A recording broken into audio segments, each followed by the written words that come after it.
Berwick on Tweed is just amazing. Berwick is a beautiful town. It's got a lot of history. I've spent part of today, to be honest, instead of working, which I should have been doing, looking out and just seeing the gammets.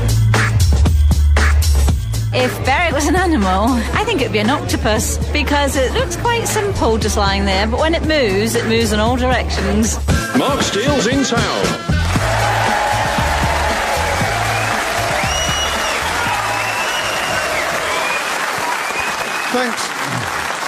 Thanks very much, good people of Berwick. Welcome to Mark Steele's in Town, which this week comes from the Maltings Theatre in Berwick upon Tweed, a town squeezed so far into the top corner of England that most people think it's in Scotland. In fact, Berwick has famously swapped from being English to Scottish and back again 13 times. And apparently, when it became officially English the last time, the mayor said, "Thank Christ for that, I couldn't stand another bloody Scottish winter."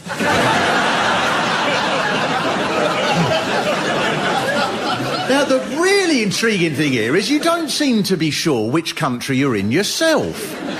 Because the High Street has English and Scottish flags waving. I've seen people by the town hall playing bagpipes.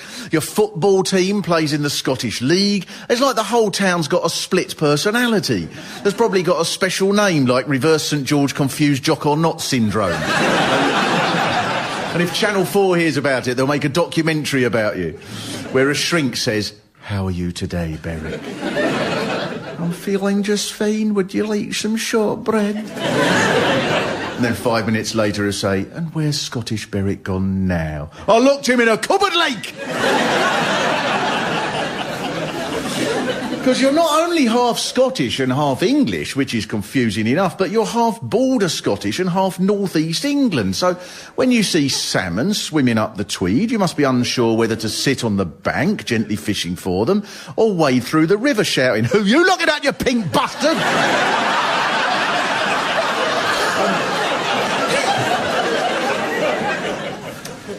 Berwick is north of half of Scotland, it seems. It's only 4 miles, something like that, south of Edinburgh. And the brilliant thing is... How far is it then?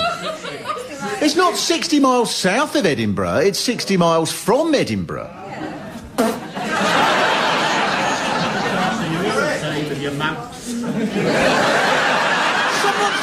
Someone's just saying, "Oh, you're all the same with your maps." You people who think maps tell you where everything... God, this place is more backward than I realised. We're 60 miles south of everywhere.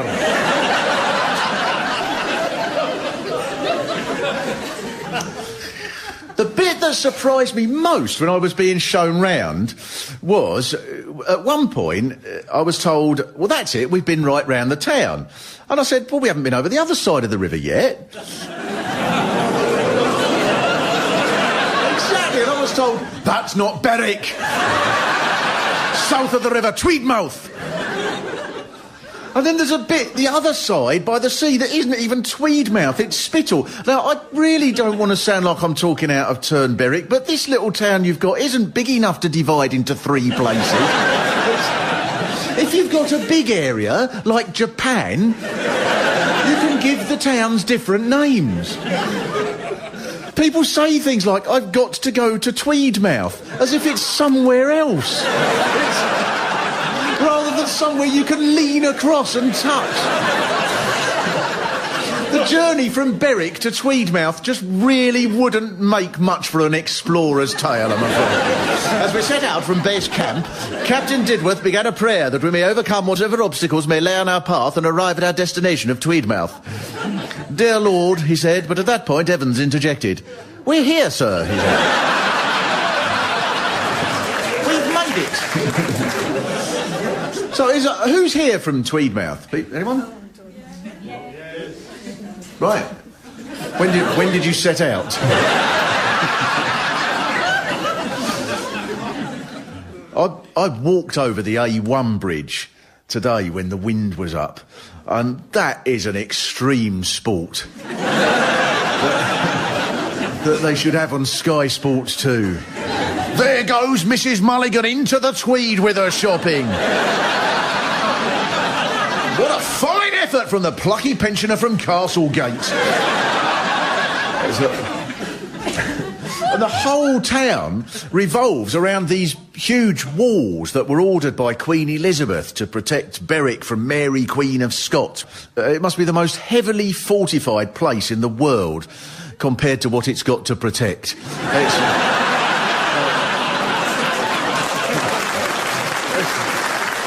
Right, we've got walls, concealed moats, beacons, forts, cannon. No one's going to touch our Scottish 3rd Division club. And close down Cockle Shop. There's the pub called the Brewer's Arms, but one local person did tell me that he was in the Brewer's Arms once and he was telling someone his new phone number, and when he finished, the other bloke looked at him with this menace and went, "That's a gay number, isn't it?" That's a hard pub, isn't it? If your phone number's considered soft. Even in London, I don't know any pubs where they go, "His number's got a 6 after a 7, he's bent." Prime numbers, they're the hardest, can't be divided by nothing.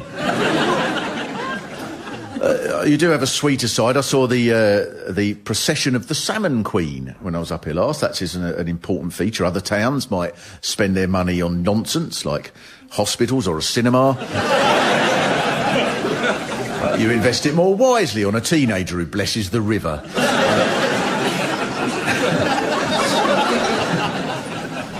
Now, there is a lot of the writing that comes from Berwick is a little on the macabre side. There's a gravestone of a woman who fought against the English at the Battle of Ancram Moor that goes, I quote, "Upon the English loons she made many thumps, and when her legs were cut off she fought upon her stumps." It's not a normal place, is it? I bet around here the park benches have things on them like Mrs. Amy Tidbrook, 1902 to 1989. She'd kick you right in the face. Now, this is the bit that's tricky, because I have tried to follow the history of all the wars, but it is complicated. For example, in 1215, King John wanted to get hold of the place, so he burnt the entire place down, and his soldiers had apparently been given lessons in how to torture people. Now, according to the Berwick History Guide, this was following one of his rages when he would eat straws and small sticks. Now, in my book, The History Guide, it tells that story in a chapter called The Golden Years. I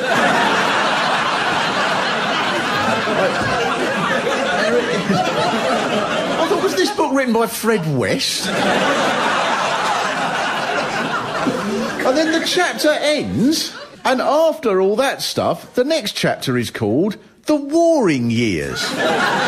During which time, apparently, the people of Berwick must have thought, I wish we were back in the golden years.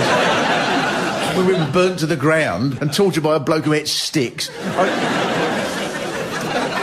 And then it kicked off next in 1292 when Edward I came to town, because there was a treaty between England and Scotland, and it collapsed, and it meant that there was no King of Scotland, so various rivals had to put forward their claims to a panel, a sort of, Robert the Bruce, love, I think you're so brave, I really do, and you've been on a journey, and I just loved the bit about the spider, I thought that was lovely, and I just want you to stay strong for me, Robert, love, and I think you should go through to the final.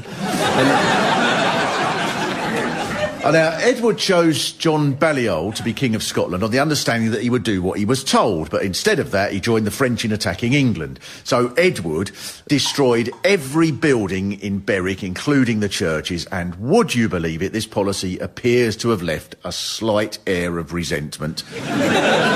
But the one good thing, at least world powers learnt from this and never did anything like it ever again.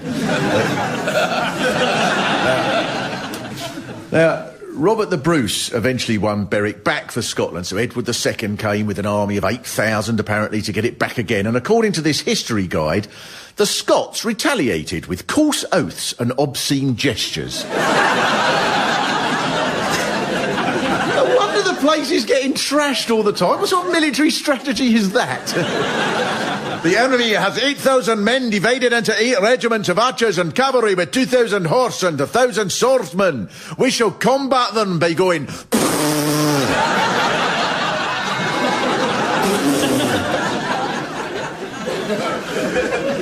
Berwick's most famous war, of course, is the one that involved the least fighting, because it is widely believed that for the last 160 years, the town has been at war with Russia. Now, the story is that at one point, because it was uncertain which country Berwick was ever going to be in at any given moment, declarations of war or peace were signed as from England, Scotland and Berwick. But at the end of the Crimean War, for some reason, Berwick was left off the treaty, wasn't mentioned, and so it remained officially at war. So, now what's the feeling of the town on this, I'd like to know? They were scared. Yes, I'm sure they were terrified. They got all your maps and they kept landing in the wrong place.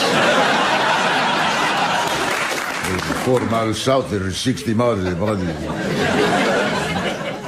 I mean, I think anyone reasonable would hope that this story was true, because it is so brilliant, and would hope that one of Stalin's speeches at some point at the Presidium of the Politburo went, "We must crush the running dogs of Berwick. The imperialist pigs of the Brewers' Arms will be smashed like a bug." The thing is, you don't know what they were thinking, you know. There might have been years when the Russians were terrified and millions of Russian kids would get up at night.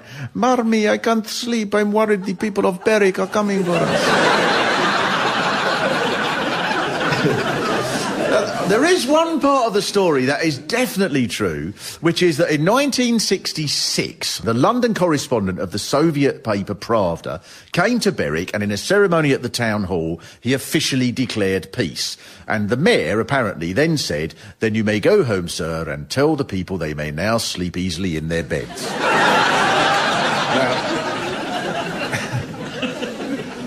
Now, what we did was we wrote to the Foreign Office to ask for clarification on the issue. And I have in my hand a piece of paper. At first they said, I swear this is true, the Foreign Office wrote back saying, "We're looking into this. The Crimean War isn't a war we regularly get asked for lines on." Eventually they did send us their line, and this was it.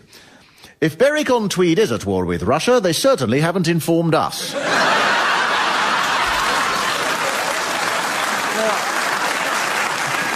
What sort of attitude is that? You have to fill in a form to go to war. "Dear Foreign Office, we would like to go to war with Russia." OK, well, in that case, now that you've asked politely...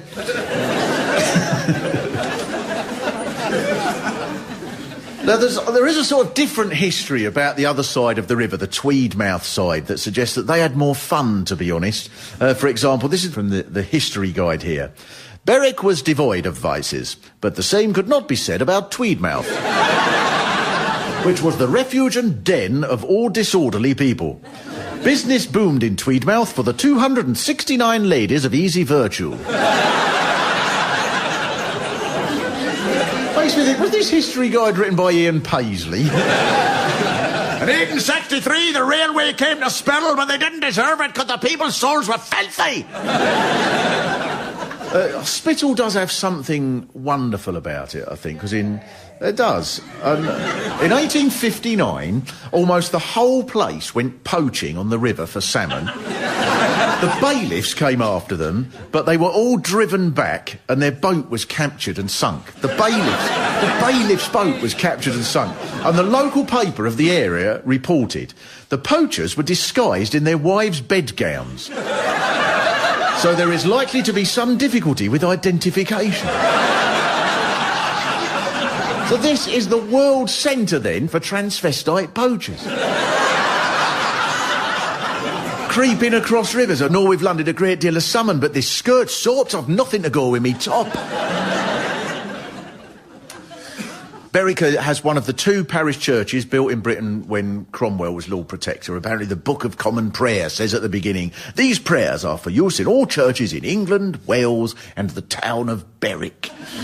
And everything from this time seems to say that. Just about everything. All the laws and the treaties, and probably the 1765 Handbook of the Laws of Cribbage probably says, "These rules shall apply to all games in England, Wales and the town of Berwick."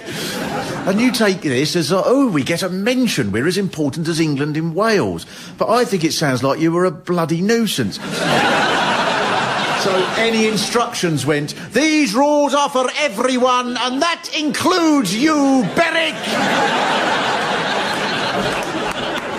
Always the same people, Berwick, isn't it?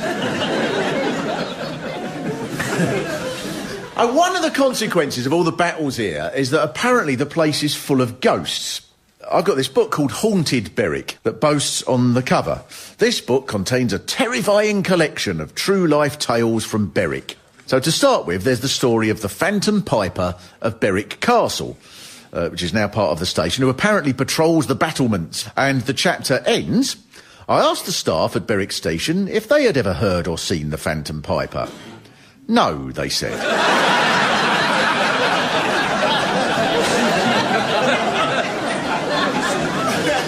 Then he goes to the site of the Battle of Halidon Hill in 1333, where thousands were killed. So he goes all round the area, and eventually he takes Derek from the National Trust, who I met yesterday, who helps run the site. And the chapter ends like this. "I asked Derek if he could tell me about any of the ghosts said to haunt this blood-soaked terrain. He said, no." You'd think there would be some with all the dead people here. Then he goes to the Victoria buildings on Bridge Street. But at this time, he says, "Perhaps it was a ghost hunter's instinct, but I ventured in and inquired about any potential residential ghosts, and I was told the place was haunted. My hunch had proved right." So I thought, at last, the book about ghosts has got a ghost in it. And the chapter ends like this. "One man who worked at a shop in the building said, every time I turn the corner, I see a gentleman ghost and say good morning to him near the old tunnel. Come with me," he said. "But it's pitch dark down there. Be careful." As we ventured into the tunnel that leads to Sandgate, I felt nervous. Who or what would I bump into down there? I asked how much further down the tunnel we would go, and the man said, "I've been pulling your leg. Do you think I'd work here if there were ghosts?"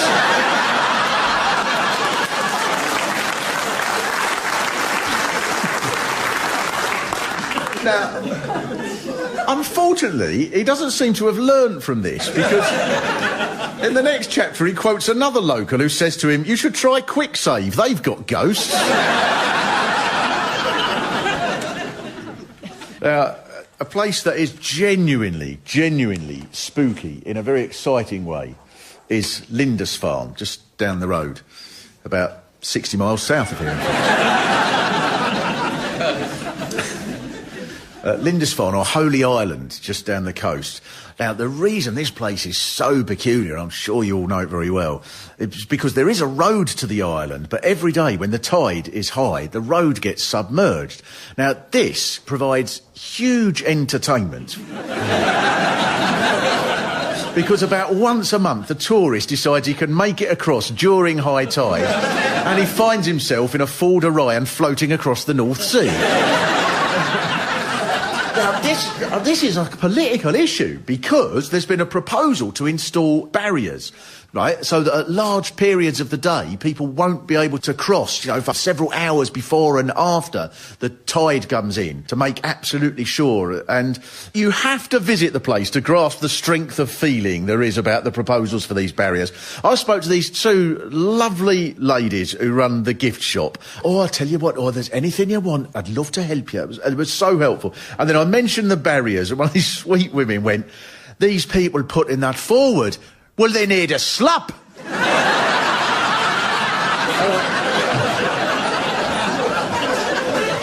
I thought, God, you need to be careful with these. I thought she was going to say, "You see that Lindisfarne barrow there, love? Have a good mind to jab that in the councillor's arse. And see that porcelain puffin? I'm going to use that to gouge his eyes out, like."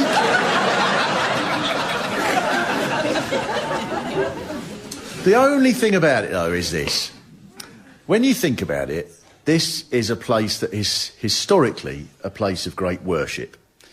And there is a causeway there now where arrogant idiots drive into a sea that comes in just far enough to cover their middle-class car and ruin it. So go on, Dawkins, tell me there's no God.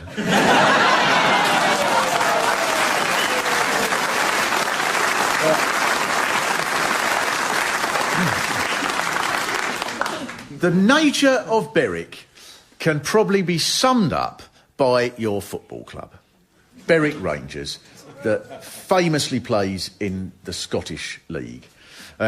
Someone told me that the Celtic fans' chant when they played Berwick Rangers once was, "Your goalie works at Greg's."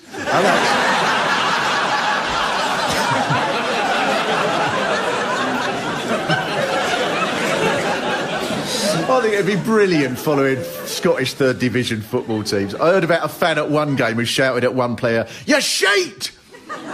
And your dad's chips are shite and all!"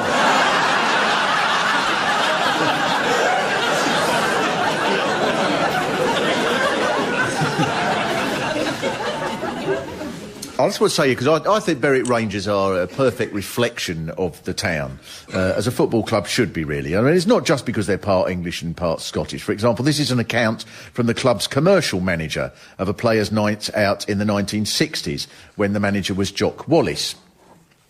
Midfielder Kenny Dowds, all excited, said, Jock, great night, huh?" Jock never said a word. He just punched him.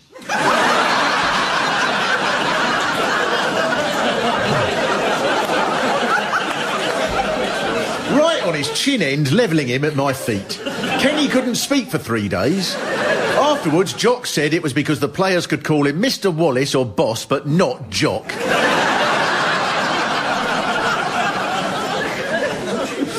Now, we're very lucky tonight because Martin is with us. You edited the fanzine, am I right, for Berwick Rangers? Yes, that's right, yes. They're long lost and lamented from the Grove to the Harrow, yes. Yes. So was it popular, presumably, amongst the terraces? Yeah, we used to sell, 4 or 5 copies a month, yeah.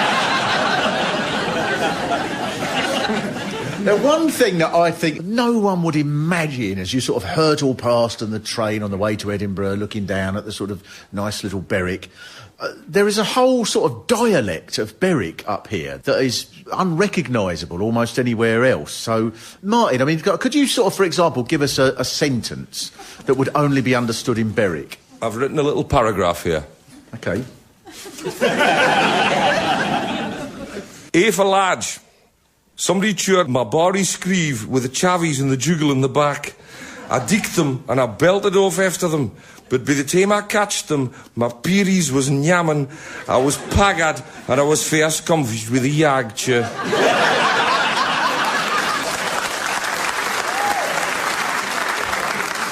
Right, has anyone got an idea what that means? Yeah. All of you? Yeah. Oh, well, that's brilliant. And so can you just give us like a couple of the words that were in there? The whole thing, if you were to translate it in a nice sort of prim English way, would be, "Oh, the embarrassment." Someone stole my lovely car with the children and dog in the back. I saw them and ran off after them, but by the time I caught up with them, my feet were sore, I was tired and was sweating with the heat. No, it sounds brilliant in Berwick. Now, in your sort of twin roles as someone who worked on the fanzine and somebody who obviously is an aficionado of the local language, the Berwick fanzine, I believe, did actually incorporate some of this language into a quiz. Yeah, we did a Berwick top 50 songs. Song titles that were changed into Broad Berwick. I'll give you the artist, but you've got to tell me what the title is. But okay. I'll read the title in Broad Berwick. Divin dig back and get boiling. That was by Oasis, by the way. Oh, right, Don't Look Back in Anger, right. Yeah. Yag, The Crazy World of Arthur Brown. I'll do.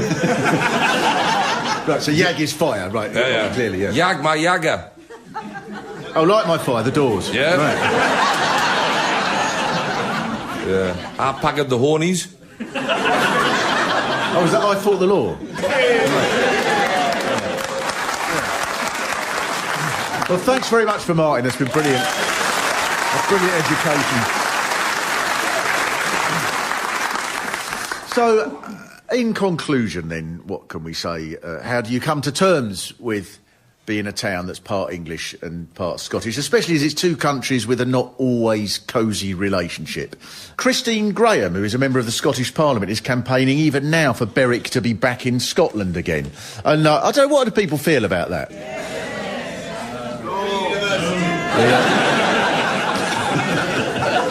I think it must be sort of all the arguing that goes on. It must be like having squabbling parents who've split up and they use you to get at each other.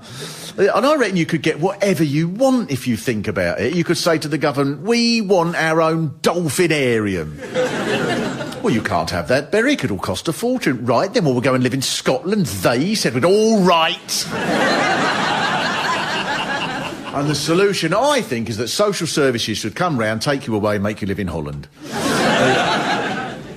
The common answer, though, and I think this is the most important bit, the most common answer that I hear to whether people are from Scotland or England in Berwick is, I'm from Berwick. And most people here do seem to love the place, which I can quite understand. There are seagulls and there are lighthouses and there are still places that carry out medieval customs that were abolished 1,000 years ago in other rational places. And it may be that because of where you are, then you have to be more distinct than anyone else in Britain because you're Berwick and you don't belong to anybody. And so the long-term solution, I think, is that you should declare independence from everybody and be a country on your own, with your own constitution. And I've written a draft of a constitution. We, the citizens of Berwick, hereby decree that we are a nation unto ourselves, not part of England or Scotland or Tweedmouth, and definitely not Spitter. We declare that Berwick Rangers will withdraw from the Scottish League and henceforth play in the Premier Division of the Berwick League. Whereupon they shall be the only team.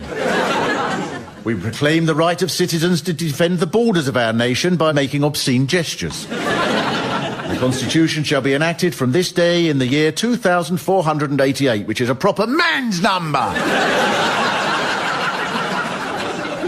And finally, P.S., First Amendment, we hereby declare war on Russia. Thanks for it.